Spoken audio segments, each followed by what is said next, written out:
because the governor went to me and he told me, "Hey, Jiro, I need to talk. Can you talk more about how blockchain careers are becoming a thing, even though you're a non-technical person?" So there's a really Mm, clear shift, right, in the narrative that's being done in the Philippines, right? That Web3 is truly becoming something more for people, not just for the money aspect per se, like 100x or mm, whatnot, but it's really more on the contributions, the innovations, mm. of course, the skills and resources you can provide.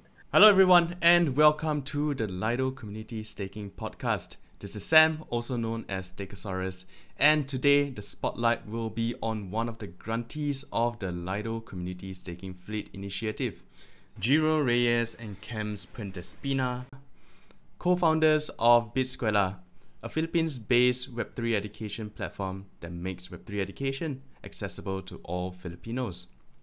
We will get to know all about Bitskwela, how they plan to help grow Ethereum home staking in the Philippines, and the unique opportunities and challenges of doing so. For those who do not know, the Community Staking Fleet Initiative was launched by Lido recently to provide grants, perks, and other forms of support, such as technical expertise to grassroots communities who are interested in helping to expand the talent pool of Ethereum home stakers globally. Jiro, Cams, how are you doing? Welcome to the show. Hello, morning, good afternoon, or good evening, depending where you're watching on from right now. Hello, Jerry here from Bitskwela.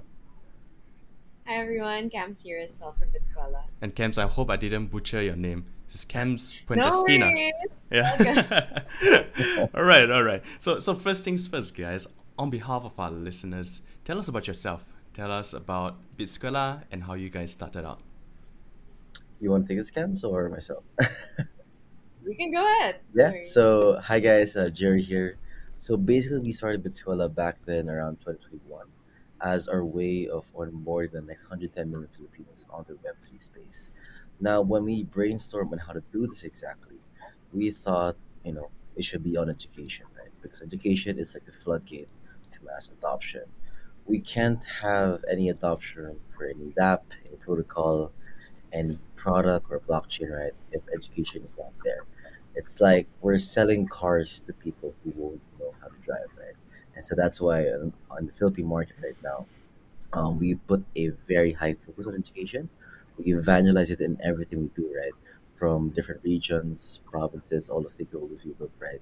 From top to bottom, making sure that every Filipino that we talk to is as educated as they can be as well when it comes to Web3 space. So yeah, we've been at it for the past 2 years, working with government, different private sector players, enterprises, organizations, and whatnot. Really just fleshing out crypto adoption in the Philippines, step by step, brick by brick, when it comes to different provinces. And yeah, been good so far. Happy to be with Lido as well. Yeah, definitely. Jiro was saying all the fancy stuff. Definitely, that's something we're doing. But I think really just Bitskwela started out really. We were thinking of it just a passion project. We were thinking of just sharing the content, sharing the information from when we were in college back then. So that was like our college peers. But now it has grown to quite a wide range of audience, and definitely we're on track with our mission towards education for the mass. Thank you, guys. Thank you for the very nice introduction. And thank you for fighting the good fight in educating the layman on the Web3 space. I can only imagine how difficult it is to condense such complex topics into digestible formats and pieces of information that even non technical people can understand.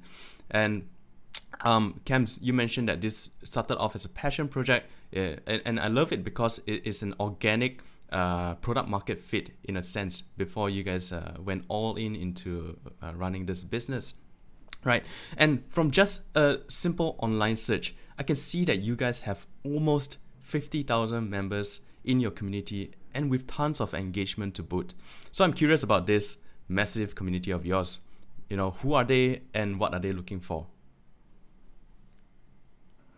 Yeah, when it comes to the people we work with in the Philippines, right, or the people we engage with in the Philippines, rather, it's really hard to cast a box on it, right? Because we get this question all the time, right? Who do we usually teach, or who do we usually track? when it comes to the Philippine market, right?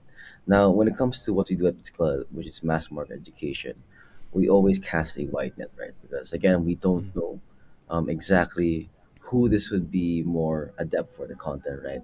In that sense, we cast a wide net overall, and there as well, these people range from high school students in the provinces, like 18 years old, to early college students, to even young professionals, like 30 years old, right? So these people come from different backgrounds, from engineering, fine arts, social sciences. Really, the list goes on and on. I've met all of these people. We've met them all mm, in different events and these different activations and whatnot. And it's pretty cool, honestly, to see that these people of different backgrounds, they're all entering Web3 space in their own fashions and ways, right? mm, I personally met a designer last time. She was looking to venture in Web3 space as a graphic designer. I also met a 3D artist last week. mm, He was also entering the Web3 space to contribute his own skills, right, to the Web3 projects in the space. So these stories are, a lot of these happening right now in the Philippines, and we're very happy at Biscola to be that a sort of top of funnel when it comes to these engagement and onboarding of Filipinos in the Web3 space. I think just to interesting. Yeah, sorry. Camps, please go ahead. Yeah, I think we do this very often, even on during the event itself. Camps, please. Yeah, yeah, I think just to add, right? I mean, definitely, it is a wide audience, and the good thing about this is it's not just restricted to the Philippines alone. Definitely, we've casted that net over a lot more and a wider range of audience. Even, I think, in terms of the visibility we have, right, in the community, there's really people from the States. We have a lot of ASEAN regions also involved. And even outside, right, definitely a lot of regions that we're just surprised. Oh, okay, there's a person from here, there, and it's really Mm, interesting because you see how different, but also how similar their challenges are. So mm. it's good. Interesting. So, Jiro, I was about to say that, it's interesting that the analogy you provided in terms of like the people you've met who are interested in the space are people who are looking to contribute their skill sets to the space, and not so much of people who are looking to find the next 100x beam coin or just to farm points or airdrops. And I feel that this is testament to your education first approach to building this community. Yeah, so I just found that very interesting. I wanted to highlight that point. And earlier you also mentioned that aside from casting a wide net to the kind of the retail market, the retail audience, you guys also have conversations with businesses, corporations, and also the government side. Could you tell us more about that? Yeah, for sure. So when it comes to Bitskwela, right, again, for the educational mission, it can't just be retail focused, is our view, right? We always have to work with stakeholders and these different large entities in the Philippines, right, or any country, given that, right? So one example is actually just last week, our advisor, Darlene Torres, was at the Congress. She was in front of congressmen and women, right, talking about the Blockchain Act of the Philippines, basically contributing her own thoughts as well, representing Bitskwela, on how to properly frame the bill for blockchain adoption in the Philippines. Because for context of viewers right now, here locally, there is still no proper bill, legislation, or act regarding blockchain business in general, right? The closest thing we have is called a VASP, which is a virtual asset service provider. Now, this is granted to exchanges and those brands that want to change pesos for crypto. But aside from that, it's pretty much a wild, wild west, right? Any person can launch their own NFT collection, their own project, their own crypto Mm, company, what have you, right? Um, and we're having these conversations with the government, right, on that note. Again, Darlene, our advisor, was there, explaining Web3, why it makes sense to have a proper framework and not to stifle adoption, and why, for example, it makes sense to adopt the framework of the UAE when it comes to how they did the mm, blockchain regulation bills, um, back then around a few years ago, right? So those are one of the things that we're doing as well on the government side of things, of course, on mm, the enterprise side of things as well, right? And the public sector side of things. For example, 2 weeks ago, just came from Region 2, Isabela, is the name of the region, right? I gave a talk as well for the governor himself and the local DICT group on the different blockchain career opportunities that one can do in the Web3 space, not being a technical person, right? So it's pretty interesting because the governor went to me and he told me, "Hey, Jiro, I need to talk. Can you talk more about how blockchain careers are becoming a thing, even though you're a non-technical person?" So there's a really Mm, clear shift, right, in the narrative that's being done in the Philippines, right? That Web3 is truly becoming something more for people, not just for the money aspect per se, like 100x or mm, whatnot, but it's really more on the contributions, the innovations, mm, of course, the skills and resources you can provide to this community, right? Of course, on the enterprise side of things, we work a lot with the banks, with the different e-wallets, with the different exchanges and different telecommunications companies right here in the Philippines, right? It's really an ongoing process. And yes, you're correct mm, a while ago to say that there's really an uphill battle, right? Especially when it comes to upskilling the stakeholders of these companies. For example, as well, just to illustrate, around next week, we are doing a talk as well for one of the largest television networks in the Philippines. We have been mm, tasked as well to teach their editors, their producers, their artists. I just mm, can't talk really more about it though yet, as of now. mm, I don't mm, want to jinx anything, right, or share anything premature.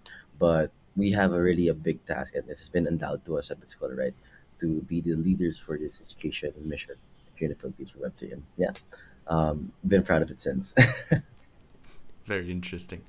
Cams, do you have anything to add before I end up interrupting you again? No, actually, this time I think Jiro captured it all, so you can go ahead.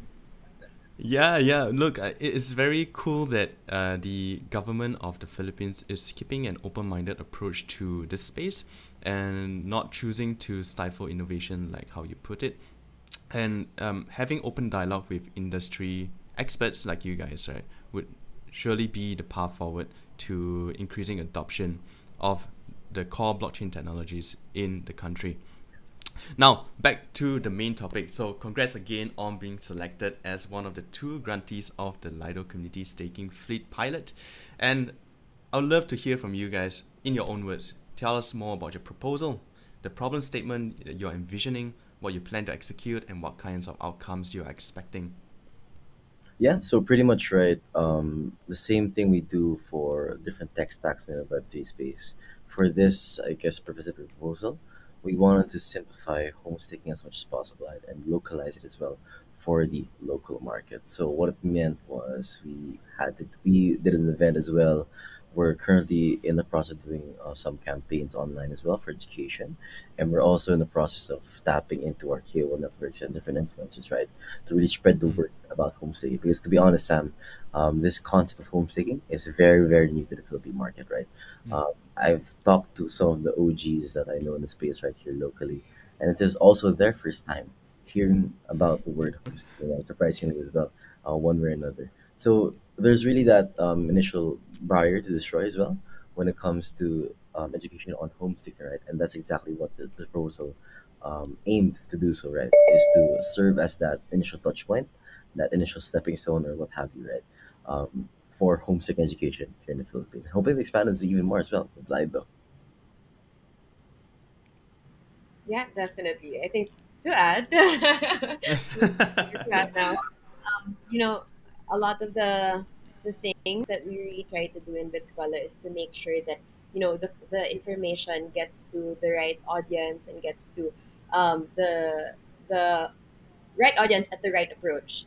So definitely, mm, right, one part of what we're trying to do and what we're targeting with this proposal is to make sure that all of these content that we're generating, right, would be also translated in the different Filipino languages, making sure that it connects to the people and getting the audience that we need, those that actually are very, very much interested in homestaking and potentially they don't even know it yet, but could really be something that they could look forward to as another source of income maybe, or something that they can make sure that they'll use in the future.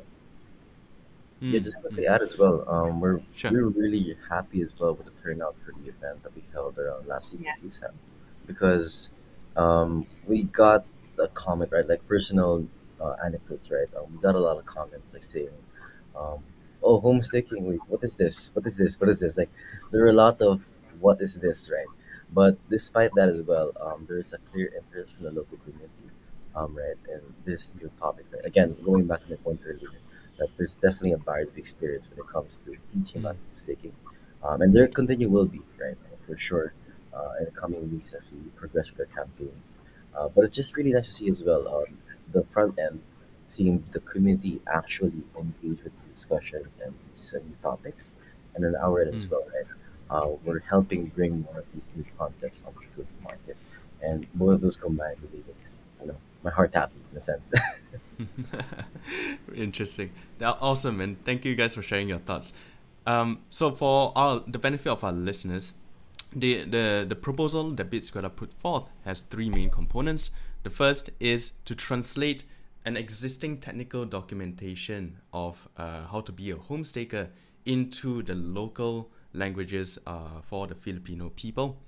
Next, there were short form content created to boost the engagement of this translated document and also to boost the engagement of a physical event that was held last Saturday that I attended myself, right, as a guest, as a panelist, as a moderator. And I would like to add that there were top tier panelists also attending the talk. We have the likes of Head of Crypto of Gcash, which is the largest e-wallet of the country, with I think it was a 70% market penetration rate the last time I checked. We have the guy who does growth at Pendle. We have the advisor of Router Protocol and also Bitskwela itself, and the founder of Bionic Chain, and also a founding member of the Blockchain Council of the Philippines. So a really stacked panel. We had a great discussion. We won't talk about some of the key ideas of during the panel today, but maybe for a future episode we can talk a little bit about that. And I would like to say that it's great to hear that the event was well received, because homestaking has a notorious reputation of being too complex for normal people. Yeah, for the longest time, Ethereum stakers have thought that running validator nodes is best left to professionals, and it's kind of out of reach for normal people with consumer grade hardware with residential internet connection. But that is not the case at all, because the hardware that home stakers use costs just 800 USD, and with a residential internet connection is more than enough to perform to a sufficient level, yeah, so that your rewards are comparable to those of institutions. Now, what you mentioned, right, is in terms of the challenges, yeah, that there is a barrier to entry inherently of complexity, right? But what other kinds of challenges do you see or foresee for adoption of Ethereum home staking in the Philippines, and what are the main opportunities in this regard? Yeah, I'll start on this, right. I guess the top, concern we also checked out, right, at least for the Philippine market, is also the capital, right. Of course, we all know, right, homestaking, you're allowed to, of course, contribute to the network with a lower capital range, right. But Right. even then, unfortunately, since we're a third world country still, and the average household income is also relatively low worldwide. Sorry about my Telegram notification. But Oh, good. yeah, the Ethereum counterpart to US dollars and then Hmm. and then converting to Philippine pesos is still Hmm. pretty big for the common Filipino, right? Roughly, Hmm. when we did translate it into pesos, as of current exchange rate, it is roughly nearing 500,000 pesos, if not mistaken, counts, right? Which is not a normal amount or not a small amount for the everyday Filipino. So it really would be a depth more on a specific demographic in the Philippines. Hmm. AKA, there's a niche, right, that we need to tap into for this homestaking vertical, right? I personally think it can't really work out well for, of course, the classes C, D, and E, right, of the Philippines, which are Hmm. also very active in crypto. But we do need to target in some more form or manner the classes A or B, right? Those with capacity as well to put up the minimal capital, quote unquote, that Hmm. people need to provide for homestaking as well. So that's one of the problems I'd see right now. And we're still trying to test the waters and see which avenue works best, right, for this regard, right. And hopefully we can talk more about it, Sam, or so off cam. Would love to discuss Hmm. it. But yet I think that's the main thing, right. I mean, the other thing I'd say, and Cam's feel free to expound on this, right, is there's still, of course, a knee-jerk reaction when it comes to Mm. people seeing the code on screen, right? Let's be honest. I'll be Mm. honest here, right? For Filipinos, they're just scared of seeing all those jibber jabber on screen, right? When we do teach about homestaking, right, of course, it's relatively simple, I'd say, in its own ways. But when we show that, code screen, I'm pretty Mm. sure a lot of Filipinos will still be scared, allergic reaction, right? So Yep. Yep. Yep. it's inherent as well, I'd say, right? First, I'm not really sure why Cam's in, but Yeah. yeah, feel free to expand Cam on this one. But basically, there's still that that kick when it comes to the visual senses. We need to also work on the simplification of that as well. Hopefully. Sorry. I just want to jump in and Yeah. point out to everyone that Cams is actually the CTO of Bitskwela. Yeah. So Cams, I'd love to hear from your thoughts. As a technical person, right? Does this still scare you? And why do you think this scares the non-technical people? Yeah, no, yeah. I mean, I think when Drew says allergic reaction to code, right? I think it's not Mm. really, getting through the code, but it's more like people are scared to get it wrong, right?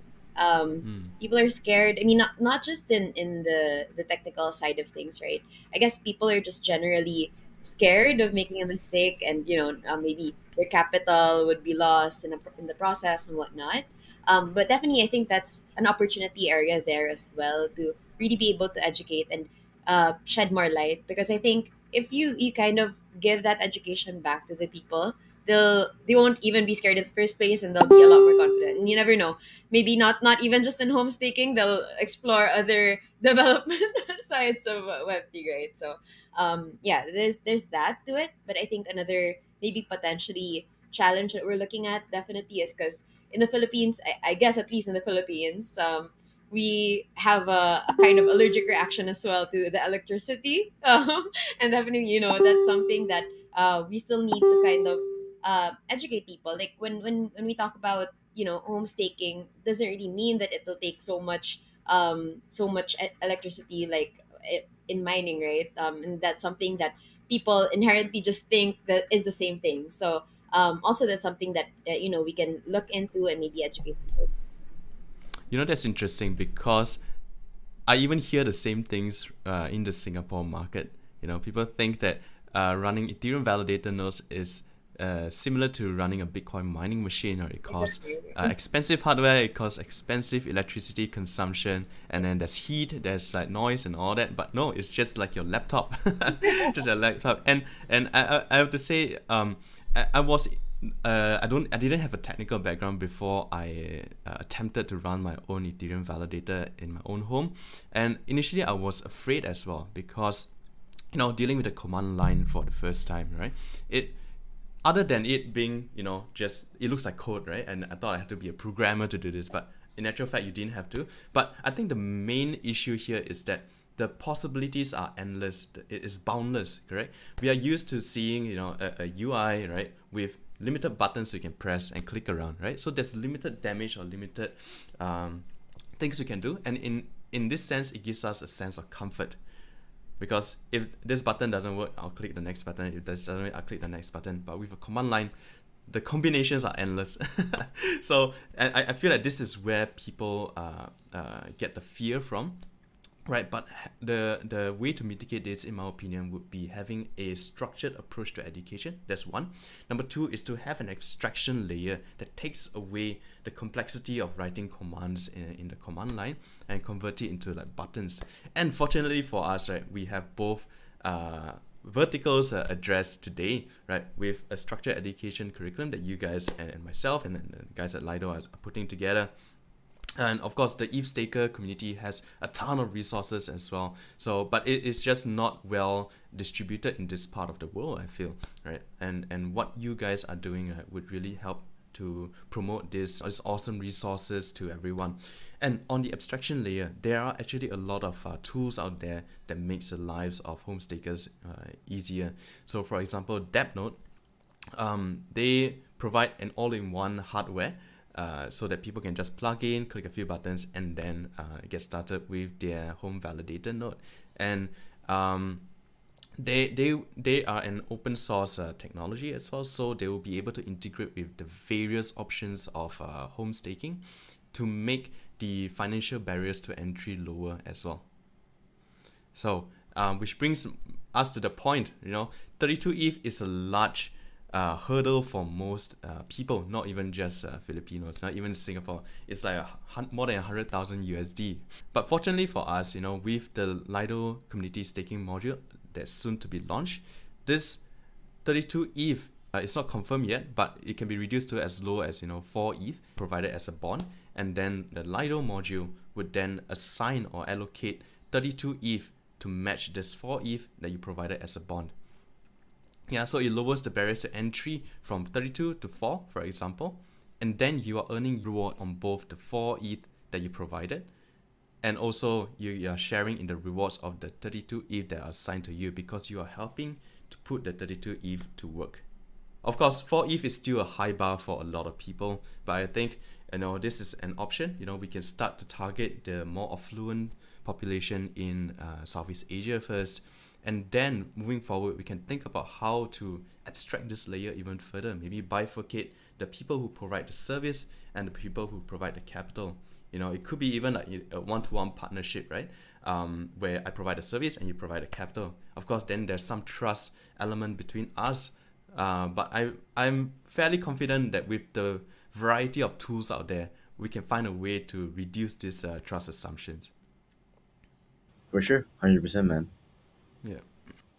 All right. So, guys, what do you wish to see from Lido or other Ethereum staking projects, for that matter, in the Philippines to encourage home staking or in general just Web3 adoption?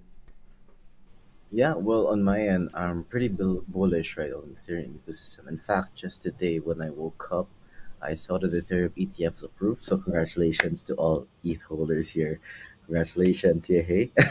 But yeah, when it comes to the ETH ecosystem, but yeah, when it comes to the ETH ecosystem, I would love to see more of these pushes and focuses on the Southeast Asian market, right? We've seen this from DevCon, of course, from Lido, Polygon, these different players, right, in this ecosystem.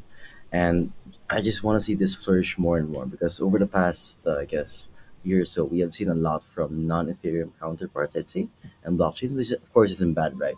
But I always wanted that flavor of Ethereum in the Philippines, right? For the for the Southeast Asian market, right? And finally, we're getting some as well. So shout out as well to DeFi Philippines, my good friend Paolo Junico from Pendle as well.